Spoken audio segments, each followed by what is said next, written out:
அண்மை செய்தி. திண்டுக்கல் மாவட்டம் பாரதிபுரம் சந்தை ரோடு பகுதியில் புதியதாக கட்டி திறக்கப்பட்ட 2 மாதத்திலேயே அரசு மாநகராட்சி பள்ளி கட்டிட வகுப்பறையின் மேற்கூரை பூச்சி பெயர்ந்து விழுந்ததில் 5 மாணவர்கள் காயமடைந்துள்ளனர்.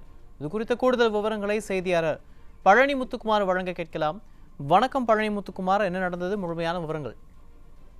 வணக்கம் அருண். அதாவது திண்டுக்கல் பாரதிபுரம் சந்தை ரோடு பகுதியில் அமைந்திருக்கக்கூடிய அரசு நடுநிலை பள்ளியானது இங்கே இயங்கிக் கொண்டிருக்கிறது. இதில் வகுப்பானது அதாவது 4:30 மணி அளவில் முடியக்கூடிய நிலையில் வகுப்பு அறையின் மேற்கூரையானது பெயர்ந்து விழுந்து வகுப்பில் படித்துக் கொண்டிருக்கக்கூடிய 4ஆம் வகுப்பு மாணவர்கள் 5க்கும் மேற்பட்டோர் காயங்கள் அடைந்துள்ளனர். உடனடியாக ஆசிரியர்கள் மற்றும் உதவியாளர்கள் துணையோடு மாணவர்களை திண்டுக்கல் அரசு மருத்துவக் கல்லூரி மருத்துவமனைக்கு அழைத்து செல்லப்பட்டு தற்போது சிகிச்சை பெற்று வரக்கூடிய நிலையானது ஏற்பட்டிருக்கிறது. மேலும் இந்த கட்டிடமானது புதுப்பிக்கும் பணி நிறைவடைந்து சுமார் 2 மாதங்களே ஆகக்கூடிய நிலையில் வகுப்பறையின் மேற்கூரையானது இடிந்து விழுந்து பெரும் சேதத்தை ஏற்படுத்தி இருக்கிறது. ஒரு பாதுகாப்பற்ற நிலையை இந்த பள்ளி மேற்கூரை இடிந்து விழுந்ததுக்கான காரணமாக அமைகிறது. மேலும் மாநகராட்சி நிர்வாகத்தின் மூலமாக கட்டப்படக்கூடிய இந்த கட்டிடத்தின் அந்த மேற்கூரை சுமார் 2 மாதங்கள் கூட ஒரு தாக்கு பிடிக்காத நிலையில் இது பெரிய ஒரு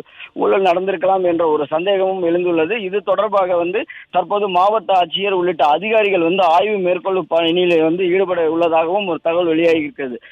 அதாவது பள்ளி மாணவர்கள் படித்துக் கொண்டிருக்கக்கூடிய வேளையில் புதுப்பிக்கும் பணி நடைபெற்று சில மாதங்கள் ஆகக்கூடிய நிலையில் கட்டிடத்தின் மேற்கூரை இடிந்து விழுந்தது இப்பகுதியில் இருக்கக்கூடிய பெற்றோர்களுக்கு பெரும் அதிர்ச்சியை ஏற்படுத்தி இருக்கிறது. பள்ளி நிர்வாகமும் மாநகராட்சி நிர்வாகமும் முறையாக இதை ஆய்வு செய்யாமல் தற்போது குழந்தைகளின் உயிரோடு விளையாடக்கூடிய நிர்வாகத்திறனற்ற திமுக அரசாகவே இருக்கக்கூடிய நிலைதான் ஏற்பட்டிருக்கிறது. அருண்,